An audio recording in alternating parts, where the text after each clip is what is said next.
Hey everyone, Tony here, Psyched on Baseball Cards. Hope everyone's doing well. Um, I have a couple more additions to my 65 set that I'm going to show today and talk about the players. This one should be a little bit shorter. So let me turn the camera around and show you what I picked up. Okay, first up I have Dennis Menke. Dennis played 16 seasons from 62 through 74.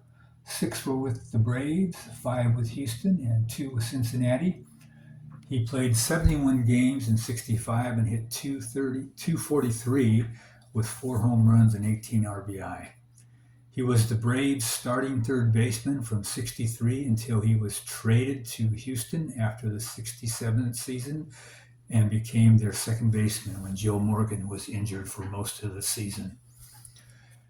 He and Morgan were traded to Cincinnati in 71, and Menke became Cincinnati's third baseman. In 73, he hit 191, but had a record-setting on-base percentage of .368. In the 100 games he played, he had 322 at-bats and walked 69 times. This gives him the highest OPS in Major League Baseball history with a sub-200 batting average in 100 games played. His record still stands to today. After his playing days, he managed in the minors for 3 years. In 93, he was a hitting coach for the division-winning Philadelphia Phillies and hitting coach for the Reds from 97 through 2000. Although Menke is not in the Hall of Fame, one of his bats is. His roommate, pitcher Tony Cloninger, using Menke's bat during a game against the Mets, he hit two home runs, and 17 days later, using Menke's bat, Cloninger hit two grand slams against the Giants and added an RBI single in the eighth for a 9 RBI game. Don Newcomb and Rick Weiss were the only other pitchers to hit two homers twice in the same season. Menke was a career .250 hitter, had 101 home runs, 606 RBI, and a 1,270 hits. Okay, so there you have Menke. Show you the back of the card in case anybody wants to check that out.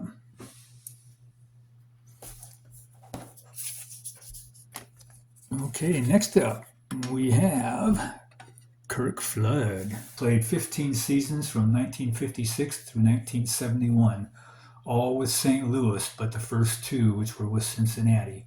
In 65, he hit .310 with 11 homers and 83 RBI. Flood had excellent defensive skills and didn't commit a single error in 1966.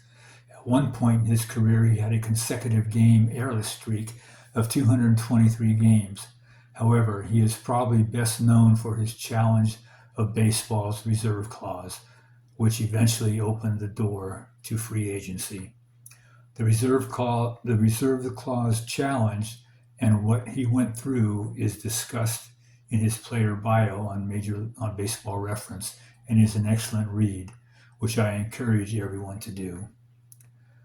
Flood's legacy continues to benefit players more than ever, even if his name has been lost to history. Brad Snyder wrote, "While Jackie Robinson's jersey has been retired in every major league ballpark, few current players today know the name Kirk Flood, and even fewer know about the sacrifices he made for them." Kirk was a 3-time All-Star, 2-time World Series champ with St. Louis, and won 7 Gold Gloves. He was a career .293 hitter with 85 homers, 636 RBI, 1,861 hits, and had a 41.9 WAR.